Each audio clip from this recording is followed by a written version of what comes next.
एक समय की बात है। किसी नगरी में एक युवक रहा करता था। वह युवक अत्यंत दुखी था। वह बहुत निराश था।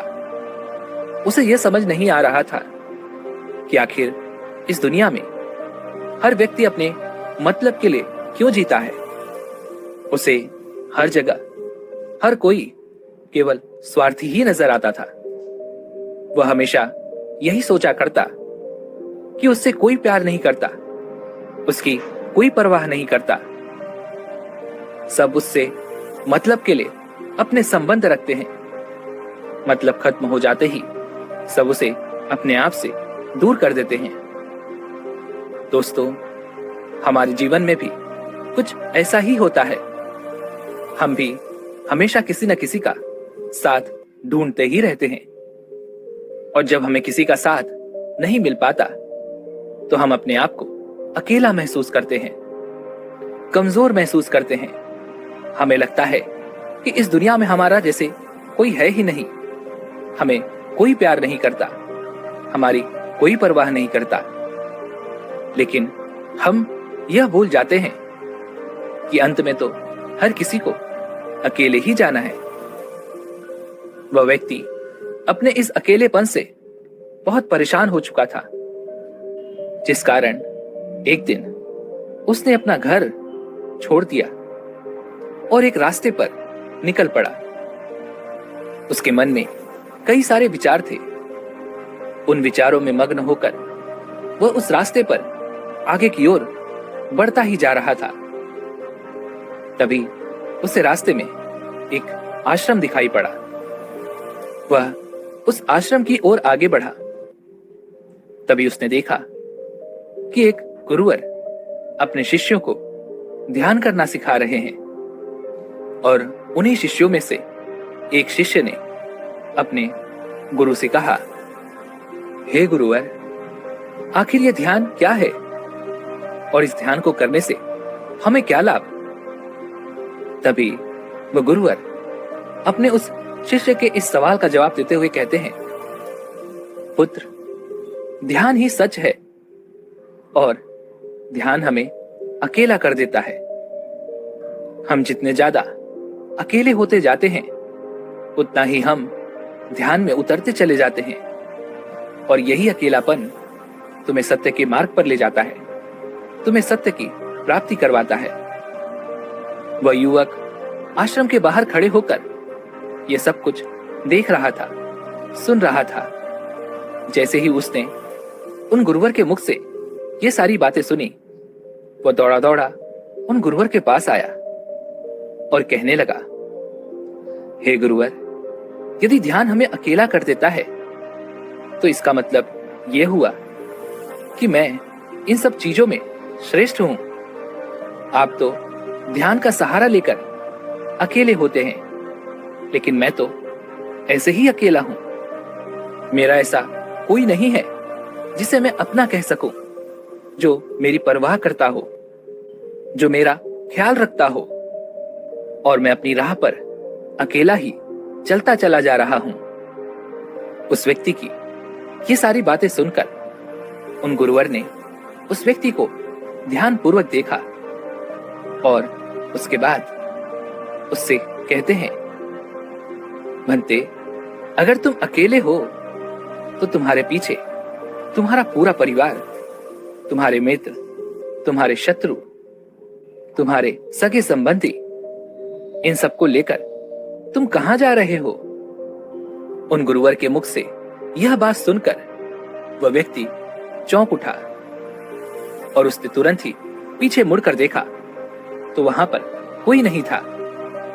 तभी वह उन गुरुवर से कहता है, हे गुरुवर, कौन है मेरे पीछे?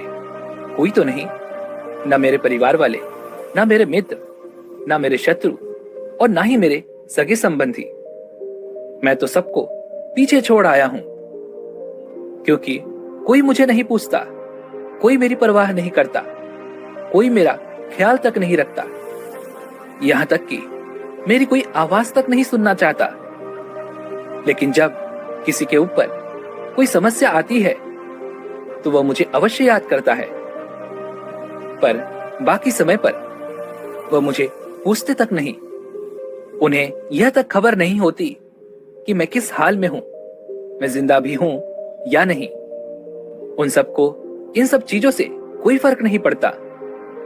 उन गुरुवर ने उस व्यक्ति की ये सारी बातें ध्यानपूर्वक सुनी और उसके बाद उस युवक से कहते हैं, महंते, तुम सही कह रहे हो, लेकिन जब तक तुम इन सभी को छोड़कर नहीं आते तब तक तुम भला अकेले कैसे हो सकते हो। वह व्यक्ति एक बार फिर से आश्चर्यचकित होकर पीछे मुड़कर देखता है और फिर उन गुरुवर से कहता है, हे गुरुवर, यहां पर तो कोई नहीं है, मैं अकेला ही यहां पर आया हूं। लग रहा है कि आप मेरा मजाक उड़ा रहे हैं। मेरे पीछे कोई नहीं है, आप खुद देख सकते हैं। तो फिर आप ऐसा क्यों कह रहे हैं कि जाओ और इन्हें छोड़ कर आओ? जब मेरे साथ कोई है ही नहीं तो मैं भला उन्हें कहां छोड़ूं, कैसे छोड़ूं? उस युवक की ये सारी बातें सुनकर वह गुरुवर मुस्कुराने लगे और उस युवक से कहते हैं, भंते, आखिर तुम मुझसे क्या चाहते हो? इस पर वह युवक उन गुरुवर से कहता है, हे गुरुवर, मैं आपका शिष्य बनना चाहता हूं। मुझे कोई साथी चाहिए, मुझे अपना शिष्य बना लीजिए। मैं जीवन भर आपका आभारी रहूंगा। उस युवक की यह बातें सुनकर उन गुरुवर ने कहा, भंते, तुम चाहो तो यहां पर 1 महीने रह सकते हो। उसके बाद ही मैं यह निर्णय कर पाऊंगा कि क्या मुझे तुम्हें अपना शिष्य बनाना चाहिए या फिर नहीं। लेकिन तुम्हें मेरी एक बात माननी होगी, तुम्हें इन 30 दिनों के अंदर ध्यान का अभ्यास करना होगा। अगर तुम ये कर सकते हो तो तुम यहाँ पर अगले 1 महीने के लिए रुक सकते हो, अन्यथा तुम्हारे लिए यहाँ पर।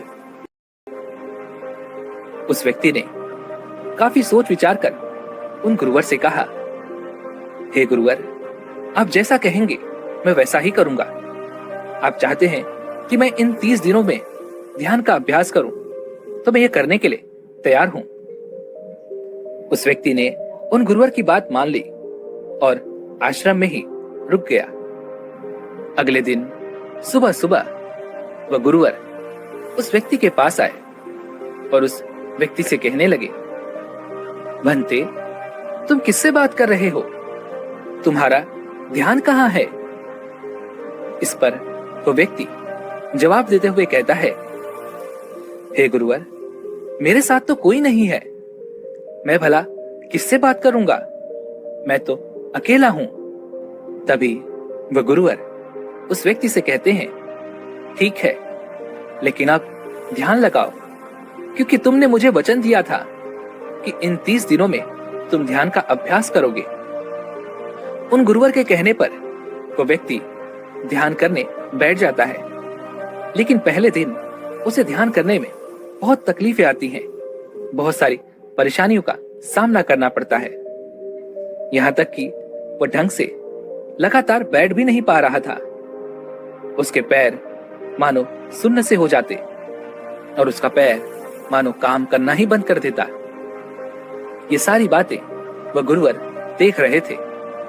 तभी उन गुरुवर ने उस व्यक्ति से कहा, भंते, तुम जितना देर चाहो उतना देर बैठ सकते हो। ऐसा कोई जरूरी नहीं है कि तुम एकाएक लगातार बैठे ही रहो। यदि तुम्हें थोड़ी तकलीफ है तो तुम उठ सकते हो, टहल सकते हो और फिर आकर बैठ सकते हो। इतना कहकर वो गुरुवर वहां से चले गए।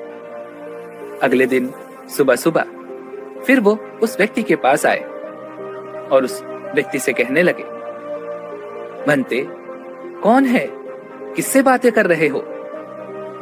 कोई आया है क्या? उन गुरुवर की इस बात का जवाब देते हुए वो व्यक्ति उन गुरुवर से कहता है, हे गुरुवर, यहां पर तो कोई नहीं है, आप खुद देख लीजिए, मैं भला किससे बातें करूंगा। तभी वह गुरुवर एक बार फिर उस व्यक्ति से कहते हैं, चलो ध्यान का अभ्यास करो। तभी वह व्यक्ति उन गुरुवर से कहता है, हे गुरुवर, क्या केवल आंखें बंद करके बैठ जाना इसे ही ध्यान कहते हैं? अगर इसे ही ध्यान कहते हैं तो यह तो बड़ा ही आसान है और इसे तो कोई भी कर सकता है। केवल आंखें बंद करके बैठना ही तो है। इसका जवाब देते हुए वह गुरुवर उस व्यक्ति से कहते हैं, भंते, केवल आंखें बंद करके बैठ जाना इसे ध्यान नहीं कहते। ध्यान करने के लिए तुम्हें अपने मन को एकाग्र करना होगा। अपने मन को किसी एक चीज पर लगाना होगा। वह कोई भी चीज हो सकती है, बाहर की कोई आवाज या तुम्हारे भीतर से आने वाली ये सांसें, इन सांसों के अंदर और बाहर होने की आवाज। तुम ऐसी किसी भी चीज पर ध्यान लगा सकते हो जो लगातार वर्तमान समय में घट रही है, ताकि तुम्हारा पूरा ध्यान उस चीज पर एकाग्र हो और तुम्हारा ध्यान कहीं भी भटके नहीं, जिस कारण तुम उस पर ध्यान लगा पाओगे। और एक बात और याद रखना, जब तुम उस चीज पर ध्यान लगाओगे तो तुम्हारा ध्यान हटना नहीं चाहिए। इतना कहकर वह गुरुवर वहां से चले गए। अगले दिन जब वह सुबह सुबह एक बार फिर उस व्यक्ति से मिलने आए तो उन्होंने एक बार फिर उस व्यक्ति से कहा, भंते, आज कौन आया है? किससे बातें कर रहे हो? बड़ी जोर जोर से आवाज आ रही है। तुम यहाँ पर खुद शांति पाने आए हो या फिर दूसरों को अशांत करने के लिए? वह व्यक्ति उन गुरुवर से कहता है, हे गुरुवर, पर यहाँ पर तो कोई है ही नहीं, तो मैं भला किससे बातें करूंगा?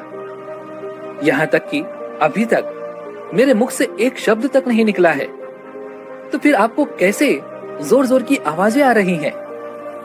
और जब मैंने एक शब्द भी नहीं बोला तो मैं भला दूसरों के लिए अशांति का कारण कैसे बन सकता हूं? तभी वह गुरुवर उस व्यक्ति से कहते हैं, ठीक है, चलो ध्यान पर अभ्यास करो। तभी वह व्यक्ति उन गुरुवर से कहता है, हे गुरुवर, मेरा एक प्रश्न है, क्या मैं आपसे पूछ सकता हूं? तभी वह गुरुवर उस व्यक्ति से कहते हैं, पूछो, तुम्हें क्या पूछना है? तभी वह व्यक्ति उन गुरुवर से कहता है, हे गुरुवर, आप कहते हैं किसी भी एक चीज पर ध्यान लगाओ जो वर्तमान समय में घट रही हो, उस पर अपना पूरा ध्यान लगा दो। लेकिन जब मैं अपने सांसों पर या फिर किसी ऐसी चीज पर ध्यान लगाने का प्रयास करता हूं जो लगातार घट रही है, तो मेरा ध्यान लगातार नहीं रह जाता। मैं पल पल भटकता रहता हूं। कभी मुझे कुछ याद आने लगता है तो कभी मुझे कुछ और याद आने लगता है। वो पुरानी चीजें, वो पुरानी यादें मेरा पीछा नहीं छोड़ती। आपके कल यहां से चले जाने के बाद मैंने ध्यान करने के लिए बहुत प्रयास किया, लेकिन वह पुरानी यादें बार बार मुझे याद आ रही थी, जिस कारण मैं एक चीज पर ध्यान लगा ही नहीं सका। तो अब मुझे क्या करना चाहिए? उस व्यक्ति की ये सारी बातें सुनकर वह गुरु मुस्कुराने लगे और वहां से चले गए। उन गुरुवर की हंसने की वजह उस व्यक्ति को समझ नहीं आई। अगले दिन सुबह सुबह एक बार फिर वह गुरुवर उस व्यक्ति के पास पहुंचे और कहा, भंते, ये तुम क्या कर रहे हो? इतना आलस, चारों ओर आलस ही आलस फैला हुआ है। अपने पास से आलस को भगाओ, अन्यथा यह तुम पर हावी हो जाएगा और फिर तुम हमेशा इसके अधीन बनकर रहोगे। तभी वह व्यक्ति उन गुरुवर से कहता है, हे गुरुवर, आप तो रोज एक ही बात कहते हैं कि यहाँ पर कोई है, लेकिन मुझे तो कोई नजर आता ही नहीं। आप ही बताइए, यहाँ पर कौन है? तभी वह गुरुवर उस व्यक्ति से कहते हैं, ठीक है, चलो अभ्यास के लिए चलते हैं। तभी वह व्यक्ति उन गुरुवर से कहता है, हे गुरुवर, मेरा एक प्रश्न है, आपकी आज्ञा हो तो मैं आपसे पूछना चाहता हूं। वह गुरुवर उस व्यक्ति से कहते हैं, हाँ पूछो, क्या प्रश्न है तुम्हारा। तभी वह व्यक्ति उन गुरुवर से कहता है, हे गुरुवर, आपकी कृपा से अब मैं पहले से बेहतर तरीके से ध्यान कर पा रहा हूं, लेकिन अभी भी मुझे एक समस्या आ रही है, और वह यह है कि जब भी मैं अपनी सांसों पर ध्यान देता हूं तो मेरा मन एकाग्र तो होता है और मैं पहले से ज्यादा और अच्छी तरह से ध्यान भी लगा पाता हूं, लेकिन ध्यान लगाते लगाते मुझे नींद आने लगती है और मैं सो जाता हूं। फिर उसके बाद मुझसे ध्यान नहीं हो पाता। उसके बाद केवल बस मुझे नींद ही नींद आती रहती है और मैं ध्यान की तरफ फिर अपने आप को मोड़ नहीं पाता। उस व्यक्ति की यह बात सुनकर वह गुरुवर उस व्यक्ति से कहते हैं, यह तो अच्छी बात है। इतना कहकर वो वहां से चले जाते हैं। 5वें दिन जब सुबह सुबह वह गुरुवर उस व्यक्ति के पास पहुंचते हैं तो वे कहते हैं, भंते, तुमने इतने लोगों को क्यों बुला रखा है? इतने सारे लोग तुम्हें ध्यान नहीं करने देंगे। तुमने इतने सारे लोगों को क्यों बुलाया है? इन्हें यहां से जल्दी भेजो।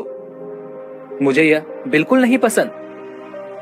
तुम तो यहाँ पर अकेले आए थे, जैसा कि तुमने कहा, तो फिर इतने सारे लोगों को तुमने आज क्यों बुला रखा है? इन्हें अभी के अभी वापस छोड़ कर आओ। तभी वो व्यक्ति उन गुरुवर के बारे में मन ही मन यह सोचता है कि लगता है गुरुवर पागल हो चुके हैं।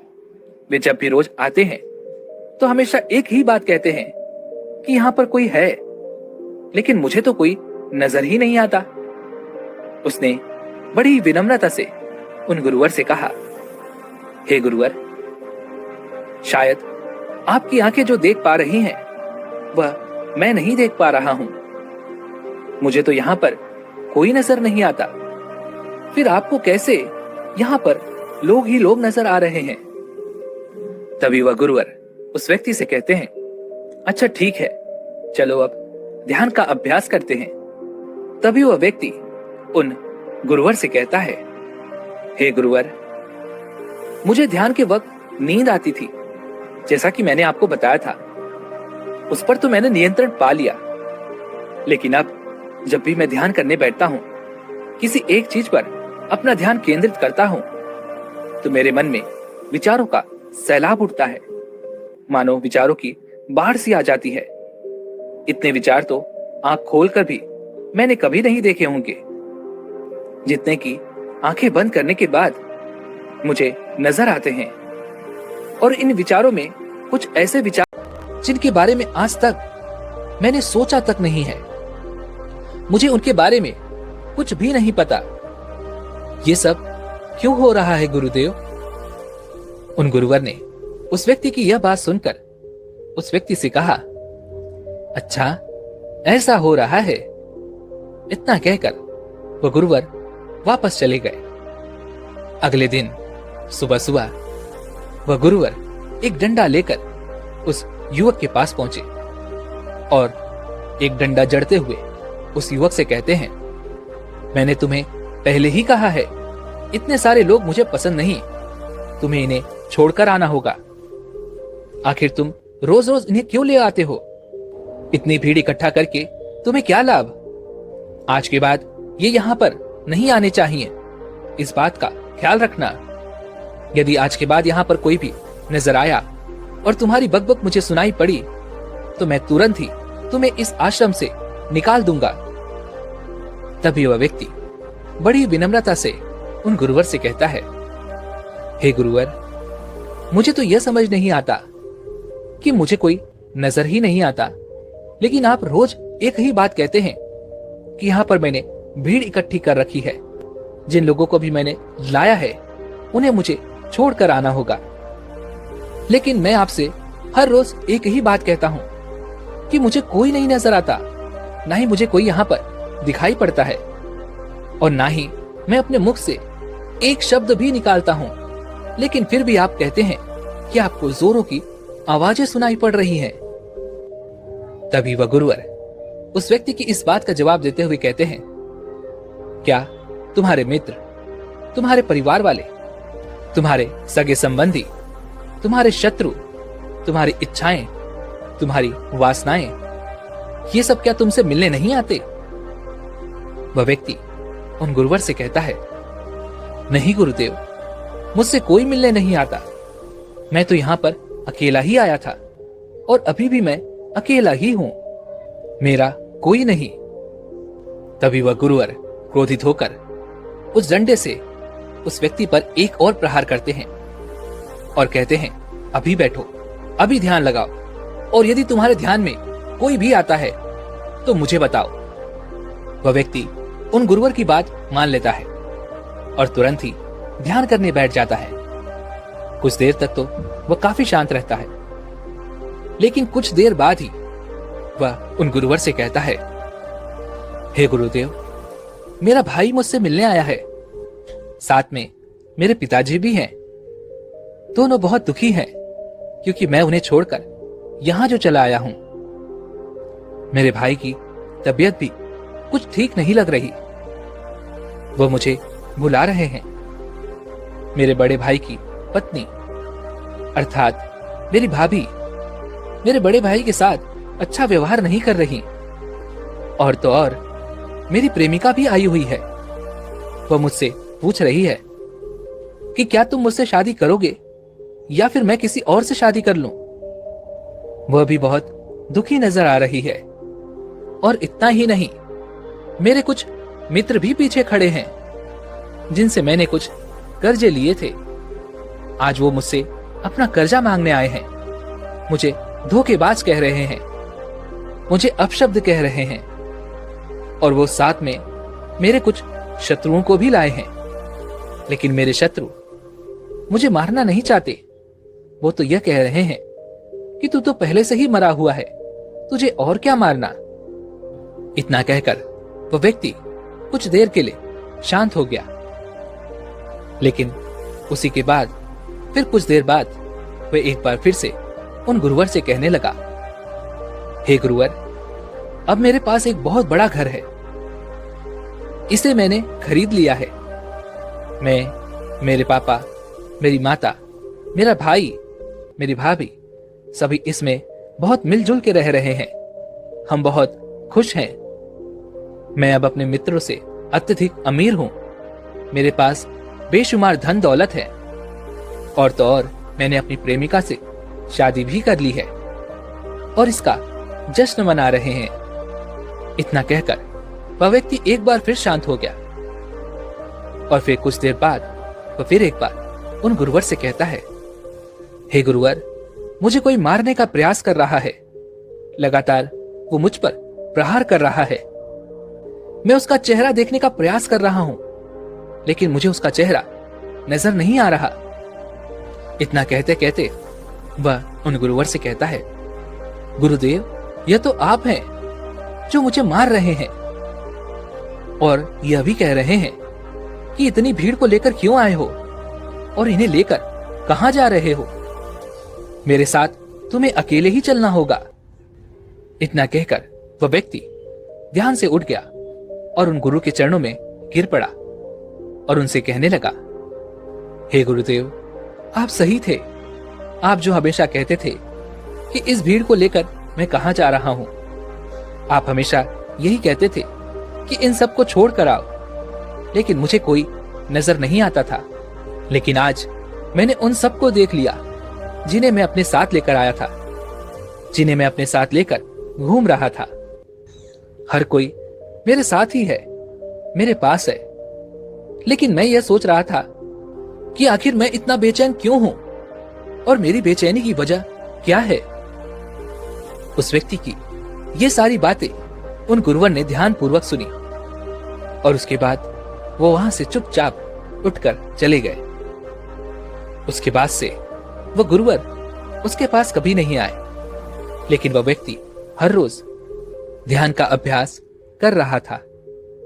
और पूरे 1 महीने बाद जब वह उन गुरुवर के पास पहुंचा तो उन गुरुवर से कहने लगा, हे गुरुवर, जैसा कि आप कहते थे कि मैं हमेशा अपनी भीड़ को अपने साथ लेकर घूमता हूं, तो आज मैंने उस भीड़ को विदा कर दिया है और अब मैं बिल्कुल अकेला हूं। मेरे साथ कोई नहीं, मेरे साथ आप भी नहीं हैं। यहां तक कि मैं खुद अपने साथ नहीं हूं। मैं एक परम शांति महसूस कर रहा हूं।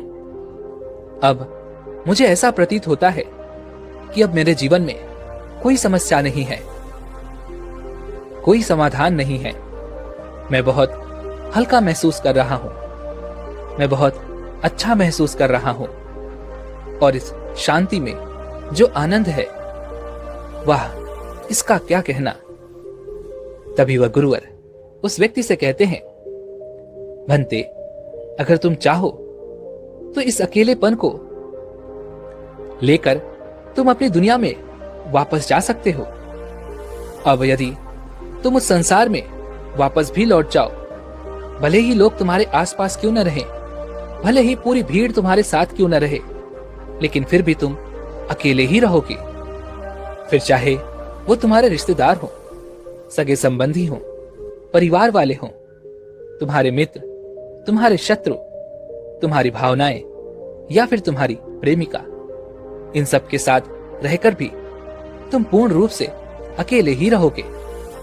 और इतना ही नहीं, तुम्हारे जीवन में जब भी कोई बुरी परिस्थितियां आएंगी, तब भी तुम बिल्कुल अकेले और शांत रहोगे और तुम हर परिस्थितियों का समाधान निकालने में भी अब पूरी तरह सक्षम हो चुके हो। और यदि अब तुम चाहो तो मैं तुम्हें अपना शिष्य बना सकता हूं, क्योंकि हो सकता है तुम्हें यह लग रहा हो कि ये 30 दिन तो पूरे खत्म हो चुके, लेकिन ध्यान का मार्ग तो अभी शुरू हुआ है। और याद रहे कि अभी तो बहुत कुछ सीखना है, जानना है, लेकिन कुछ रखना नहीं है। यह मार्ग अभी शुरू हो रहा है और यह मार्ग अति लंबा है और इस मार्ग की शुरुआत शांति से ही होती है। तभी वह व्यक्ति उन गुरुवर को प्रणाम करता है और उनसे कहता है, हे गुरुवर, मैं अपने घर वापस लौटना चाहता हूं, अपने उस संसार में वापस जाना चाहता हूं, ताकि मैं अपनी जिम्मेदारियों को निभा सकूं और साथ ही साथ इस मार्ग पर भी आगे बढ़ सकूं, यदि आपकी आज्ञा हो। इतना कहकर वह व्यक्ति शांत हो गया। तभी वह गुरुवर मुस्कुराने लगे और उस व्यक्ति से कहते हैं, भंते, मन शांत हो तो सब हो सकता है। तुम संसार में रहकर भी अकेले रह सकते हो, लेकिन एक बात याद रखना कि हमें सीखना बहुत कुछ है, जानना बहुत कुछ है, लेकिन रखना कुछ भी नहीं। अब तुम जा सकते हो, तुम्हारा कल्याण हो। दोस्तों, उम्मीद है कि आपने आज की इस वीडियो से जरूर कुछ न कुछ सीखा होगा। तो आज की इस वीडियो को लाइक और अपने दोस्तों के साथ शेयर करना ना भूलें और हमें ऐसे ही सपोर्ट करने के लिए चैनल को सब्सक्राइब और घंटी बटन को भी जरूर दबा दें। तो चलिए मिलते हैं इस एक और वीडियो में, तब तक के लिए अपना ख्याल रखें। धन्यवाद।